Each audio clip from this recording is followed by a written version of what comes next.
du ci dugg donc dafa incompétent. Au nom de la séparation des pouvoirs. Et aussi Assemblée nationale c'est le siège des lois, c'est le siège de la volonté populaire donc comme assemblée ci boppam député yi am nañ sañ-sañ sax ne conseil constitutionnel ni muy doxee dañ koy soppi ay loi pour conseil constitutionnel am yeneen compétence mais fii ak ñuy yokk compétence am def ko cour constitutionnel conseil constitutionnel ci li ko loi tënk ci loolu la mun a yem te loi yi nag député yi ñoo koy voté donc le pouvoir législatif reste un pouvoir législatif et donc gëwma ne njeexital bu weesu ne président Sonko mooy jiite assemblée nationale et même bu ko jiitewul woon en tant que président de l'assemblée nationale ñëpp xam nañ ne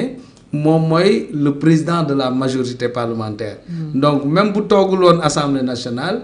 volonté politique bu mu exprimer ànd ceeg majorité bi mooy loolu la ñuy doxal assemblée aussi. Donc li ngay xaar mooy conseil constitutionnel ne dafa incompétent. waaw tout à fait mu ne d'abord dafa incompétent et sur la forme aussi mu waxaat député yi lu mu leen waxoon 2024 amoo leen droit saisir ma parce que député ci wàllu loi la mun a yem mais pas ci wàllu fonctionnement assemblée nationale. ñoom dañoo war a nangu ne dañoo nekk assemblée nationale avant ñoom ñoo amoon majorité di buum yi doon def lu leen neex ba élection yi ñu doon mujjee def assemblée nationale sax si vous vous rappelez gendarme yi lañ dugal ci biir ñu opposants yi ñu jàpp leen vider leen ñoom rek a voté te pourtant conseil constitutionnel àdduwu ci et donc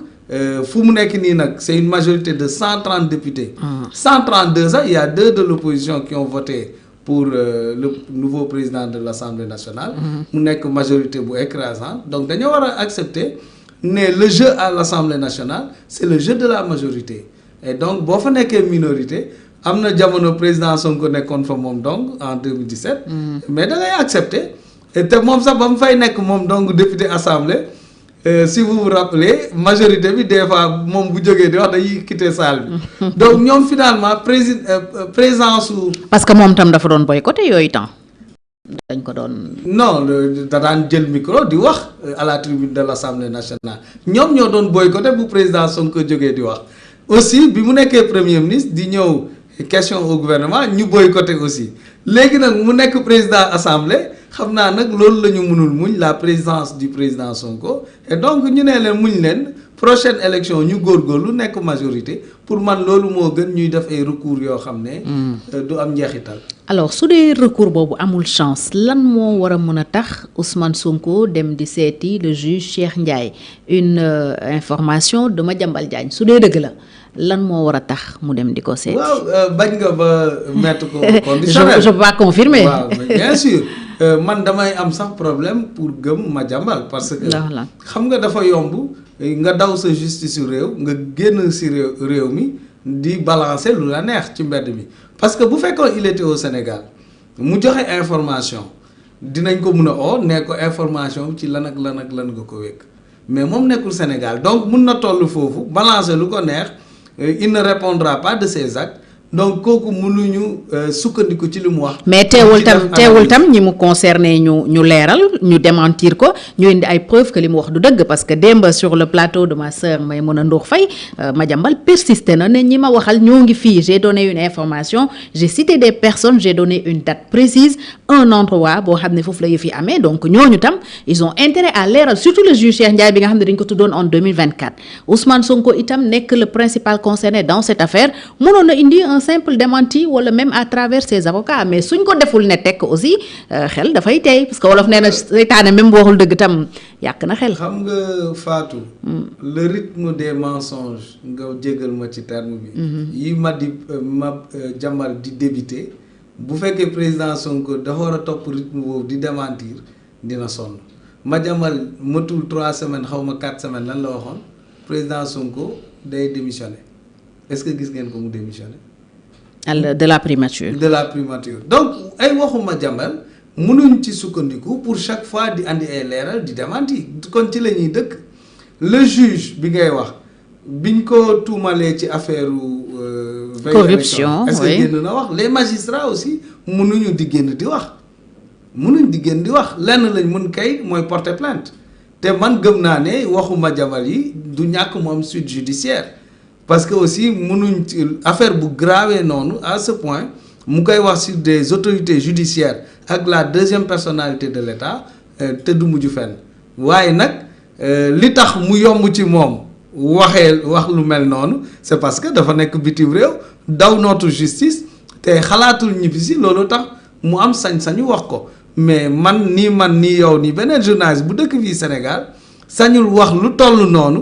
te amu ci preuve amu ci firnde et donc vraiment bëgguma sax analyser loolu mais li ma ci wax rek mooy les concernés mun nañ def suite judiciaire à ce qu'il a dit et de toute façon Madiambal nous a habitués à dire des contre-vérités. comme tam wax na fi yu bëri yoo xam ne am na. oui c'est comme ça l'entreprise de contre-vérité tu vas pas que mettre des contre-vérités des fois nga cabax ci yoo xam ne c'est vérifiable comme ça ëllëg nga yomb a gëm mais lu muy wax lu nekk contre-vérité te mu graaw trop bëri na te moom dafa yàgg aussi ci manipulation man je le suis depuis l'époque du président Abdoulaye Wade vous vous rappelez ces histoires avec Thierno Lo et cetera bon dafa yàgg dans l'environnement du pouvoir greffier ensuite journaliste qu'on retrouve maintenant milliardaire il y a des questions à se poser est-ce qu'il ne vit pas de ses accointances avec le pouvoir et donc genre nit yooyu man damay am difficulté gëm leen et donc ces paroles ne sont pas crédibles nañu xaar ba xool la suite que les gens vont donner à cela. préparé wu leen tam ci scénario bu conseil constitutionnel di joxe dëgg opposition bi parce que ñoom ils ont visé l'article 54 qui parle de l'incompatibilité du siège du poste de député ak membre du gouvernement et règlement intérieur bu bees bu assemblée bi bëri nañu wax ne ça ne peut pas s'appliquer à Ousmane Sonko alors ragalu leen foofu mu am benn surprise peut-être. non foofu nag man ragaluma parce que man ñoom argument technique yi ñu joxe. ça ne tient pas. parce que dañuy naan bu fekkoon ne da nga nekkoon député après ñu nommé le membre du gouvernement ñu ne cas boobu la ñuy wax ne cas wu mun nga suspendre ce mandat député reprendre ko mais ci loi bi amul fenn fu ñu wax antériorité mandat député bi waxuñu mécanicien nga woon wala leneen nga woon dañoo ne dès l'instant que tu es député da nga nekkoon premier ministre interprétation la rek interprétation la da nga nekkoon premier ministre seen côté ñoom. oui mais loi fu mu interprété wul fu mu waxul yow bul ko remplacer. loi bi dafa ne ba nga nekkee député président Sonko mu nga nekk député bi ko conseil constitutionnel génnee ci liste député yi. ci boobu la nekk député. léegi nag bu nekkee député may nañ ko juróom-ñett fan pour mu décider ndax day wéyal poste député bi wala day dem ci poste gouvernement moom nag sur le champ la ne dafay suspendre donc loolu c'était son droit léegi règlement intérieur bu bees bi dafa ñëw rek clarifier une situation cela ne veut pas dire que règlement intérieur bu njëkk bi valable woon seulement règlement intérieur bu njëkk bi waxul ni suspension ni démission clarifié wul donc règlement intérieur bu bees bi nag moo ñëw clarifier ci naka la député di dellu siwaatee di récupérer son mandat et la preuve 2022 amoon na ay député jamono Macky Sall ñoom Abdoulaye Daouda Diallo yu suspendre et pourtant à l'époque kenn waxu leen woon ne mënoo leen suspendre parce que est-ce que bañaluñ leen ko woon non parce que règlement intérieur bi waxul woon clairement naka la député bi nga xam ne dafa frappé par cas d'incompatibilité bu wàccee gouvernement naka lay delsee donc genre vide juridique la woon ça veut pas dire que c'est contraire au nouveau règlement intérieur léegi nag le nouveau règlement intérieur dafa gën a préciser gën a clarifier naka la député bi di delsee donc mënuñ ne président Sonko nouveau règlement intérieur bi concerné wu ko rek donc il n'avait pas le droit de revenir à l'Assemblée nationale donc man argument ñoom technique yu ñu teg man jàpp naa ne